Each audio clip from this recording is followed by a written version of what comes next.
안녕하세요. 곽쌤의 한복교실입니다. 지난번에 현대식 단코기 반회장 저고리 치수 계산한 것을 제도를 해보겠습니다. 뒷길 먼저 제도하겠습니다. 잘 보이게 하기 위해서 확대를 해서 설명을 드리겠습니다.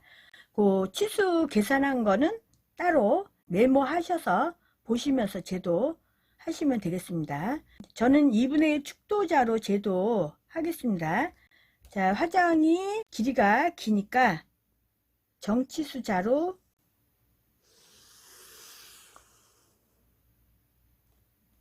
화장 72, 여기서부터 72를 화장 표시하고, 그 다음에 등길이 어깨선에 직각이 되게 등길이는 얼마?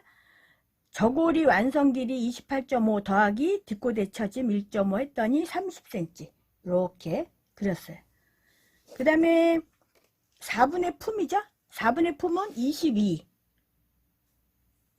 표시하고, 여기 밑에도 22 표시해서 여기도 어깨선에 직각이 맞도록 하는데, 이 등길이가 직각이 맞으면 여기는 치수제면 바로 맞죠. 여기도 얼마? 30cm까지.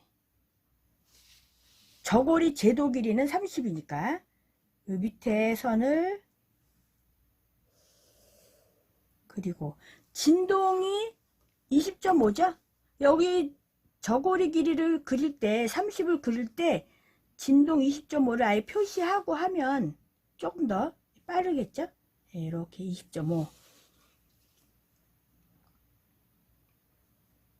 이렇게 진동, 그리고 그 다음에 부리가 여기 소매 끝에 끝부분에서 부리가 얼마냐면 12.5예요 여기도 어깨선에 수직으로 되게 12.5를 표시하고, 요즘에 현대식 저고리는 베레가 일자로 베레 선이 되죠. 아니면 이 곡자를 할 때 조금 연세 드신 분들은 약간 곡선, 그러니까 이 힙곡자로 여기다 5나 10이나 이렇게 놓고 약간 여기 베레가 약간 곡선이 지게 제도를 하는데, 조금 젊으신 분들은 베레를 직베레라고 해요.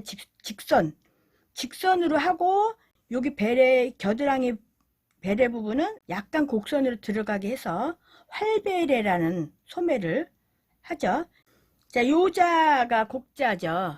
이게 정치수 곡자인데, 베레 하실 때 베레선을 좀 약간 곡선으로 하시겠다 그러면 요 자 끝에를 여기 부리에다 놓고 이렇게 그리시고, 조금 더 너무 넓다 그러면 요 5 정도, 끝에 5 정도에 맞춰서 이렇게 그리시면 베레가 약간 곡선이 되겠죠.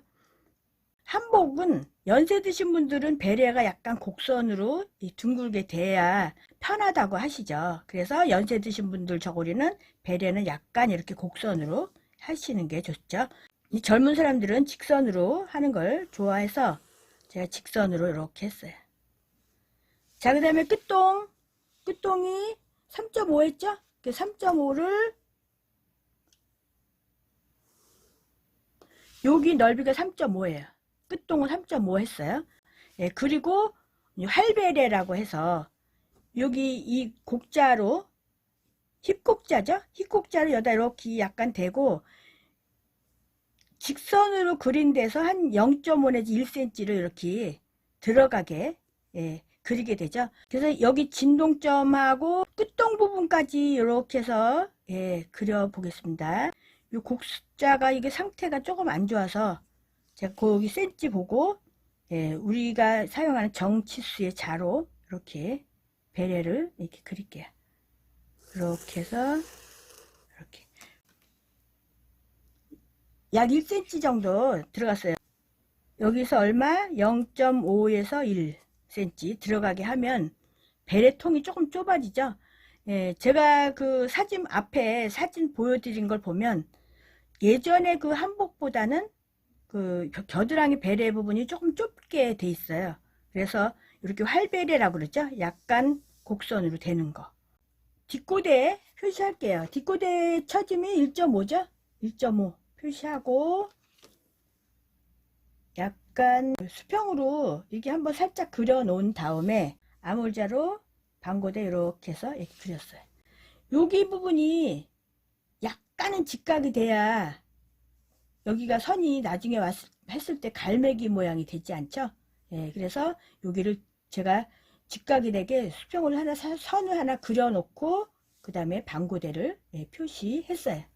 치수 계산할 때 여기 옆솔기를 8cm로 계산했었죠. 예, 그러면 8cm를 표시하고 뒷도련을 그릴 건데 여기 뒤중심선에서 한 3 내지 4cm를 띄운 데서 뒷도련을 이렇게 해서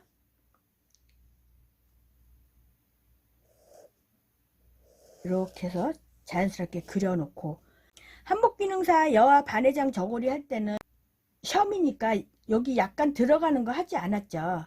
근데 이번에는 현대식 실제 옷 입는 옷이죠. 네, 실제 입는 옷은 이렇게 약간 옆솔기에서 한 0.3 정도 들어가고 뒤중심에서 0.3 정도 들어가서 약간 뒤를 이렇게 뒤랑 옆을 약간 후려줘야 되죠. 가슴둘레보다는 약간 밑으로 내려오면서 가슴이 좀 줄어들기 때문에 여기 0.3씩 조금씩 줄여주는 게 좋죠. 만약에 안 줄여지면 까딱 잘못하면 등이 뜨기도 하죠. 그래서 0.3 들어가고 여기 뒤중심도 0.3이 들어가는데 어디까지 그리냐면 여기 진동의 반 정도까지 직선으로 그냥 그리시면 돼요. 0.3 조금이니까. 그래서 0.3 들어가서 여기 진동 2분의 1 선까지 이렇게 사선으로 긋고 여기 진동 옆솔기에서 0.3 들어간 데서 진동까지 이렇게 그려서 이렇게 뒷도련까지 다 완성했습니다. 저고리 뒷길이 제도가 됐죠? 뒷길. 자, 제도보를 표시하겠습니다. 어깨는 골이고 소매도 골이고 끝동도 골이고. 자, 식서 표시는 어깨선의 수직으로 식서 표시하고 끝동, 그죠? 예. 여기도 소매도 어깨선의 수직으로 식서 표시하고 그 다음에 몸판 어깨에서 수직으로 식서 표시 이렇게 하시면 되겠죠? 여기는 소매 제도를 이렇게 완성했습니다. 자, 그러면 붉은 선으로 완성 표시를 해 보겠습니다. 자, 이렇게 붉은 선으로 완성 표시를 했습니다. 여기 진동 부분은 옷감이 잘리는 부분이니까 붉은 선, 그 다음에 끝동도 잘리니까 끝동도 붉은 선, 여기도 한 3 정도까지는 이렇게 해놓고. 자, 이렇게 제도를 다 했는데, 자, 참고로 제도에 대한 부분 명칭을 설명드릴게요. 어깨선이 화장이죠? 어깨선이 화장이고, 그래서 여기까지는 4분의 품, 그 다음에 어깨에서 여기 진동점까지는 진동, 그 다음에 여기 끝에 끝동, 불이라고 하죠. 여기 끝에 불이, 끝동, 너비 해서 이렇게 긋고, 끝동까지 이렇게 선을 긋고, 그 다음에 여기는 베레라고 해요. 그 다음에 여기서부터 여기까지는 옆솔기라고 하죠. 그래서 도련을 이렇게 그렸습니다. 자, 이렇게 해서 뒷길 제도가 끝났습니다. 감사합니다.